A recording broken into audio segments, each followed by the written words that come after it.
एक Indian analyst के तौर पर अगर मैं कहूं तो इस क्षेत्र में पाकिस्तान के होते हुए अमेरिका किसी भी मुस्लिम देश के खिलाफ जंग नहीं जीत सकता।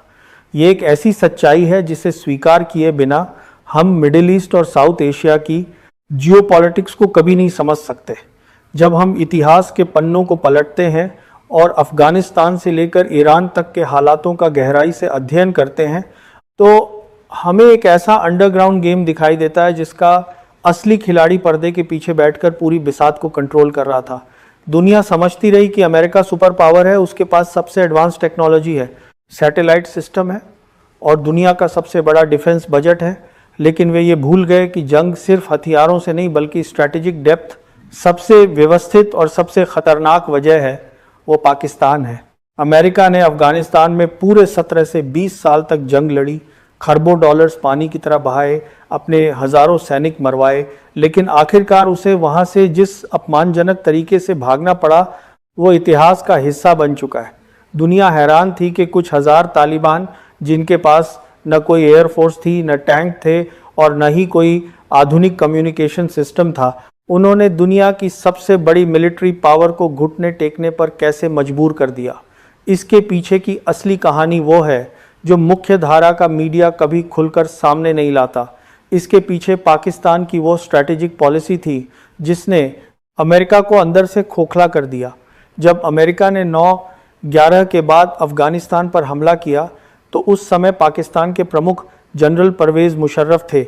जनरल परवेज़ मुशर्रफ के बारे में दुनिया चाहे जो भी कहे, लेकिन एक मिलिट्री माइंड के रूप में वो एक बेहद बहादुर, निडर और शातिर कमांडो थे।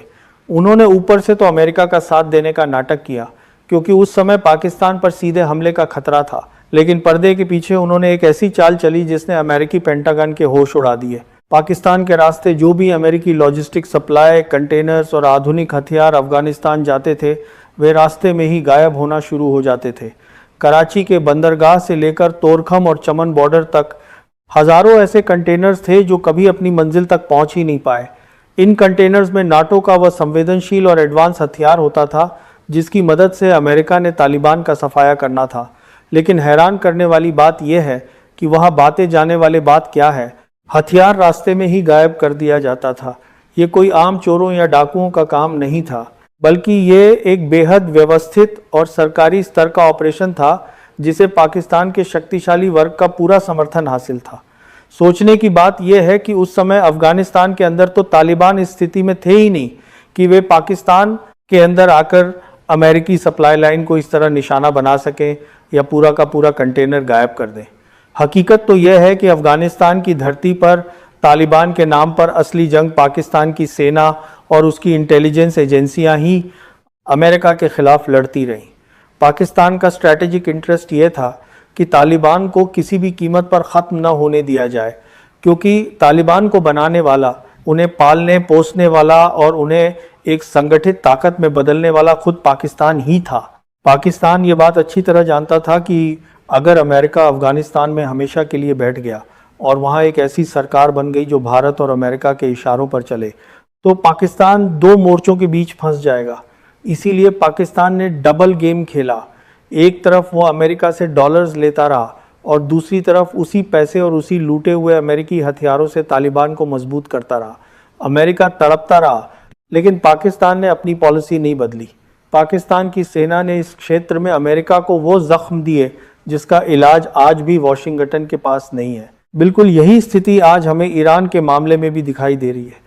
दुनिया हैरान है कि ईरान पर दशकों से कड़े आर्थिक प्रतिबंध लगे हुए हैं, उसके बैंकिंग रास्ते बंद हैं, उस पर टेक्निकल पाबंदियां हैं, लेकिन इसके बावजूद ईरान इतनी लंबी और इतनी भीषण जंग कैसे लड़ रहा है। वो इजराइल के खिलाफ मिसाइलें दाग रहा है, यमन के हुतियों को आधुनिक ड्रोन दे रहा है, लेबनान में हिजबुल्लाह को मजबूत कर रहा है और अमेरिका की आंखों में आंखें डालकर खड़ा है। ये सब कैसे मुमकिन है? एक आम इंसान की समझ से ये बात बिल्कुल बाहर है कि एक घिरा हुआ देश इतनी बड़ी मिलिट्री पावर कैसे बनाए रख सकता है। लेकिन अगर आप जियोपॉलिटिक्स की गहराई में जाएं तो आपको पता चलेगा कि यहाँ भी पर्दे के पीछे पाकिस्तान का एक बहुत बड़ा और शांत किरदार मौजूद है।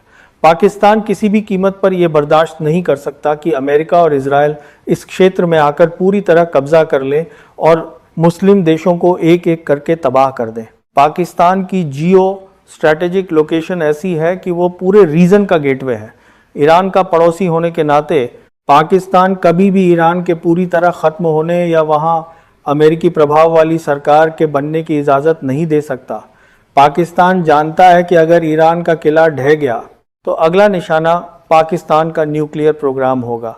इसीलिए ईरान को जो भी लॉजिस्टिक, इंटेलिजेंस या खुफिया, डिप्लोमेटिक और डिफेंस सपोर्ट मिलता है उसमें पाकिस्तान का एक बड़ा हाथ होता है।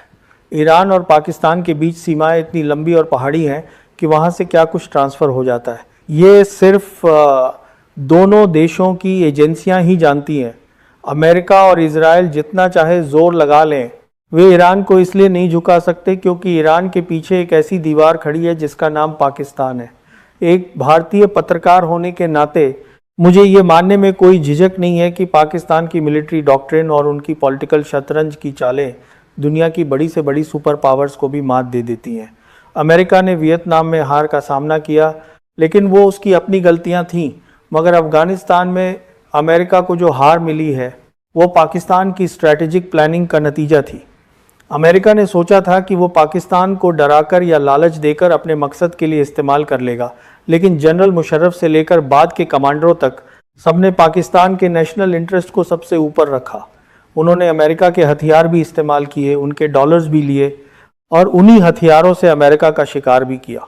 ये एक ऐसी क्लासिक गोरिल्ला और इंटेलिजेंस वॉरफेयर थी जिसकी मिसाल दुनिया के मिलिट्री इतिहास में नहीं मिलती। आज के समय में अगर अमेरिका या इजराइल ये समझते हैं कि वे ईरान पर हमला करके उसे जीत लेंगे तो ये उनकी सबसे बड़ी भूल होगी। वे ईरान की ज़मीन पर कदम तो रख सकते हैं, लेकिन वे वहाँ से कभी जिंदा वापस नहीं लौट पाएंगे, क्योंकि इस पूरे क्षेत्र का स्ट्रेटेजिक बैलेंस पाकिस्तान के हाथ में है।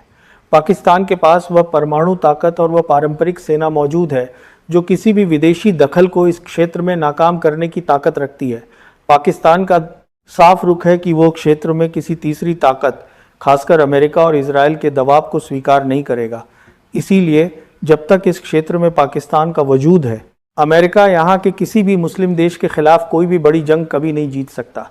वॉशिंगटन को ये बात समझ लेनी चाहिए कि इस क्षेत्र का असली माइंड मास्टर पाकिस्तान है और पाकिस्तान की मर्जी के बिना यहाँ पत्ता भी नहीं हिल सकता।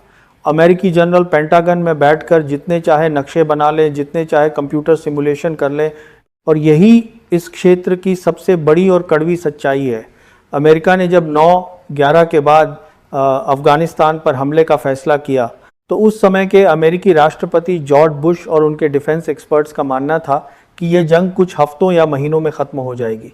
उनके पास दुनिया की सबसे आधुनिक एयरफोर्स थी और उनका बजट दुनिया के कई देशों की कुल इकोनॉमी से भी बड़ा था। लेकिन वे इतिहास के सबक को भूल गए कि अफ़गान ज़मीन पर कभी कोई विदेशी ताकत पक्के तौर पर कब्ज़ा नहीं कर सकी, और इस बार तो अफ़गानों के पीछे एक ऐसी स्ट्रैटेजिक पावर खड़ी थी जिसे जियोपॉलिटिक्स का माइंड मास्टर कहा जाता है, यानी पाकिस्तान। एक इंडियन एनालिस्ट के तौर पर जब मैं इन सभी हालातों का बारीकी से रिव्यू करता हूँ तो मुझे ये मानना पड़ता है कि वॉशिंगटन के थिंक टैंक ने पाकिस्तान के मिलिट्री माइंड और उसकी जियो स्ट्रैटेजिक डेप्थ को समझने में बहुत बड़ी गलती की। पाकिस्तान ने ऊपर से तो अमेरिका को बेस दिए, एयर स्पेस दी और फ्रंटलाइन एलॉय का दर्जा लिया, लेकिन ये सब एक बहुत बड़े जाल का हिस्सा था जिसका मकसद अमेरिका को एक ऐसे दलदल में फंसाना था जहां से वह कभी निकल न सके। जनरल परवेज़ मुशर्रफ के दौर में पाकिस्तान की सेना और इंटेलिजेंस एजेंसियों ने जो नीति अपनाई वो मिलिट्री हिस्ट्री की सबसे उलझी हुई और कामयाब डबल गेम कही जा सकती है। अमेरिका समझता रहा कि वो पाकिस्तान को अरबों डॉलर्स की मदद देकर अपनी मर्जी के फैसले करवा रहा है, लेकिन इस्लामाबाद में बैठे जनरल उस मदद और उसी लॉजिस्टिक नेटवर्क को अमेरिका के ही खिलाफ इस्तेमाल कर रहे थे। कराची के पोर्ट से जब नाटो के कंटेनर्स रवाना होते थे तो उनमें दुनिया के बेहतरीन और सबसे आधुनिक मिलिट्री ग्रेड हथियार, नाइट विजन चश्मे, कम्युनिकेशन सेट्स और संवेदनशील उपकरण होते थे। ये कंटेनर्स जब पाकिस्तान के उबड़ खाबड़ रास्तों, बलूचिस्तान के पहाड़ी इलाकों और खैबर पख्तूनख्वा के ट्राइबल एरिया से गुजरते थे तो उनका एक बहुत बड़ा हिस्सा गायब हो जाता था। अमेरिका बार बार विरोध दर्ज कराता रहा। पेंटागन की रिपोर्ट्स में कहा गया कि उनकी सप्लाई लाइन सुरक्षित नहीं है, लेकिन पाकिस्तान की तरफ से हमेशा ये जवाब दिया जाता था कि ये काम स्थानीय डाकुओं या उग्रवादियों का है। हालांकि ये बात समझ से परे है कि आम डाकू नाटो के सील कंटेनर से खास और संवेदनशील मिलिट्री टेक्नोलॉजी इस तरह गायब करता है नहीं कि उसका कोई सुराग ही न मिले। हकीकत ये थी कि ये हथियार पाकिस्तान की सेना की देखरेख में सुरक्षित जगहों पर पहुंचाए जा रहे थे, जो बाद में तालिबान के कमांडरों तक भेजे जाते थे ताकि वे अमेरिकी सैनिकों का मुकाबला